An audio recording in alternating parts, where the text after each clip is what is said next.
हम शुरू करते हैं जमात दहू का से नस्र का पहला सबक हज़रत सलमान फारसी। आप अपनी किताबों में सफ़ा नंबर 1 निकालिए तो आपको नजर आएगा कि हज़रत सलमान फारसी रज़ी अल्लाह ताला अन्हु ये अपने हिस्से नस्र में अस्नाफ़ सुखन का सवाने का हिस्सा है। अब इसमें भी एक नई बात है, इसके कोई मुसन्निफ नहीं है, बल्कि इदारा बाल भारती ने अलग अलग किताबों के हवाले से हज़रत सलमान फारसी की सवाने तहरीर की है। तो चलिए शुरू करते हैं हम पहले इत्तिबाक से। अल्लाह ताला के बरगुज़ीदा बंदे हमेशा हक़ की तलाश में सरगर्दा रहते हैं। उनकी इस्तकामत और साबित कदमी में उस राह के मसाइब कभी भी माना नहीं होते। वो तमाम तकलीफ़ों का सामना करते हुए आगे बढ़ते हैं। इन्हें अपनी ज़ात का ख्याल रहता है, ना मालूमता की फ़िक्र, ऐश व आराम की लज़्ज़तों में उनका दिल ललचाता है, न सहराओं और पहाड़ों में घबराता है। उन्हें धुन रहती है तो बस तलाशी हक़ की। हज़रत सलमान फारसी रज़ी अल्लाह ताला का शुमार ऐसे ही लोगों में होता है। हक़ को पाने के लिए उन्होंने जो परेशानियाँ बर्दाश्त की, उनका ज़िक्र सहाबा की सीरत पर लिखी हुई मुख्तलिफ़ किताबों में मौजूद है। तो आइए इस इक़्तिबास में देखिए अल्लाह ताला के बरगुज़ीदा बंदे। तो यहाँ पर देखो एक नया लफ्ज़ हमको पढ़ने में मिलेगा, बरगुज़ीदा बंदे, यानी कि बड़े मर्तबे वाले। अल्लाह ताला की नज़र में जो बड़े मर्तबे वाले, जो तक़वा वाले, परहेज़गार वाले, अल्लाह ताला के जो महबूब बंदे होते हैं, वो हमेशा हक़ की तलाश में, अल्लाह ताला के हक़ की तलाश में, अल्लाह ताला की इबादत में जो हमेशा वो सरगर्दा रहते हैं। अब देखो और एक लफ्ज़ अपने पास, सरगर्दा रहना यानी कि परेशान होना, यानी कि हक़ को ढूंढने के लिए, हक़ को तलाश करने के लिए, हक़ को पाने के लिए वो हमेशा परेशान और बेचैन रहते हैं। तो और एक लफ्ज़ है जो अपने पास देखने मिलेगा, एक अल्फाज की ज़िद में हक़, उसकी ज़िद होंगी अपने पास यहाँ पर बातिल।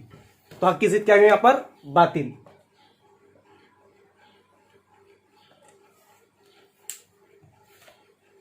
उनकी इस्तकामत यानी कि अपनी बात पर कायम रहने वाला। इस्तकामत किसे कहेंगे? जो अपनी बात पर कायम रहे। देखो दीन की राह में अल्लाह ताला के जो भी फरमूदात है उस पर ईमान लाने के बाद जो है इंसान इस्तकामत के साथ कायम रहता है। तो अपन इस्तकामत और साबित कदमी, देखो मसाइब यहाँ पर एक नया लफ्ज़ अपने पास, मसाइब, मुसीबत की जमा है यहाँ पर मसाइब। लफ्ज़ क्या असल वाहिद है उसका मुसीबत, और उसकी जमा क्या है? मसाइब। कई माना नहीं रखते, यानी कि मुश्किलों, तकलीफ़ों, परेशानियाँ उनकी ज़िंदगी में कुछ मानी नहीं रखती।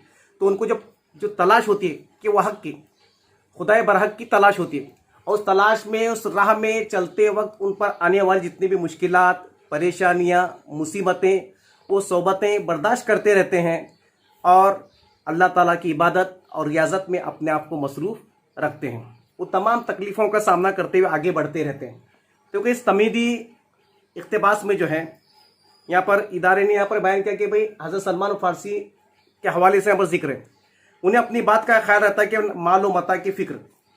अब देखो यहाँ पर एक लफ्ज़ अपने को देखने, वाव अतफ़ की मिसाल है। माल व मता, दो अल्फाज को वाव से जब जोड़ा जाता है तो कवायद के लिहाज से वाव अतफ़ कहा जाता है। न माल व मता की फ़िक्र, न ऐश व आराम की लज्जतों में उनका दिल ललचाता है। अब देखो यहाँ पर ऐश व आराम भी जो है दूसरा लफ्ज़ अगर हम देखेंगे, यहाँ पर भी वाव अतफ़ की मिसालें हमको इसी इक़्तिबास में देखने के लिए मिलेंगी।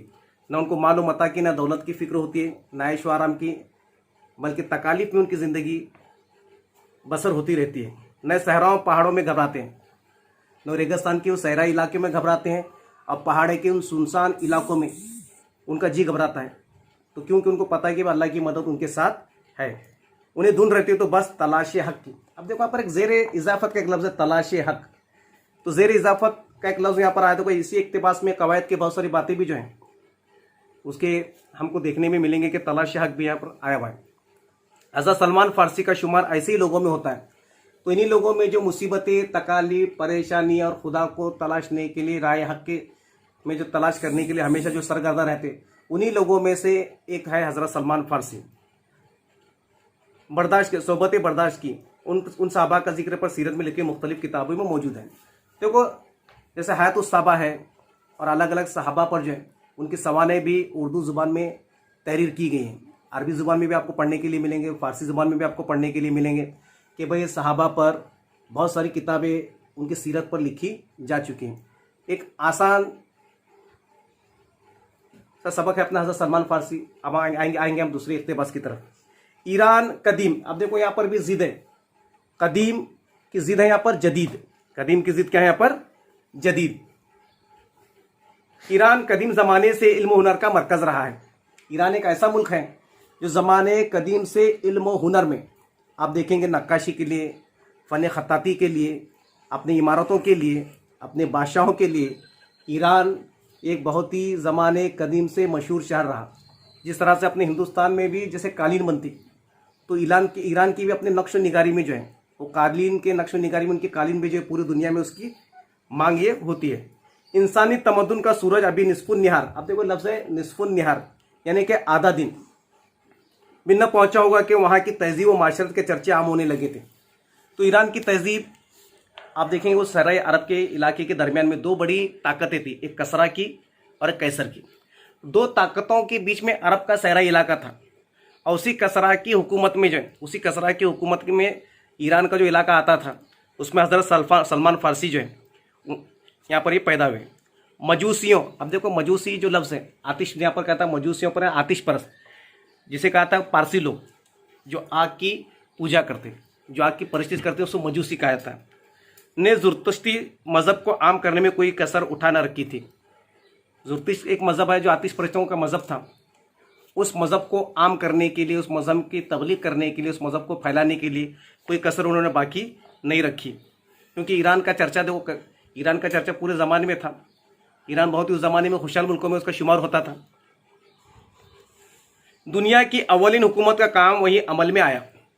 तो जिसे कहा था, देखो हम तारीख में पढ़ेंगे हम्मुराबी की तहजीब वगैरह जो है, इराक और ईरान के दरमियान में दुनिया की जो पहली तहजीब थी, जिसे हम हम्मुराबी की तहजीब के नाम से भी जानते हैं, कहा था कि भाई पहला कानून और पहली बादशाहत के उसूल वगैरह जो इसी सरजमीन पर बनाए गए। इंसानी तहजीब और इंसानी तारीख का आप मुताला अगर करेंगे तो इस बात का जिक्र आपको ये मिलता रहेगा। 7वीं सदी ईस्वी में सासानी हुकूमत में सियासी तग़य्युरात हुए और फ़ौजी निज़ाम को तरक्की दी गई। तो कहा था कि फ़ौज और फ़ौज की तरबियत और फ़ौज को ज़रब व हरब के लड़ने के जो माहिर जो थे, तो उनके पास भी अच्छी खासी फ़ौज थी। हज़रत सलमान फारसी इन तब्दीलियों को देखते रहे, मरहब को पाने की लगन उनके दिल में करवटें लेती रही। हज़रत सलमान फारसी ईरान में रहने के बाद भी जो है उनका दिल हमेशा बेचैन रहता, परेशान रहता कि हक़ की तलाश में, हक़ क्या है, सच्चा मज़हब क्या है, सच्चा दीन क्या है। तो उसकी तलाश में हज़रत सलमान फारसी हमेशा बेचैन व बेकरार रहते। अब आइए तीसरे इक़्तिबास में जो है हम हज़रत सलमान फारसी का, उनकी पैदाइश, उनके वालिद का जिक्र यहाँ पर अपने तीसरे इक़्तिबास में हमको देखने मिलेगा। तो हम कल के वीडियो में जो है हज़रत सलमान फारसी का बचपन, उनकी तालीम, हम इस पर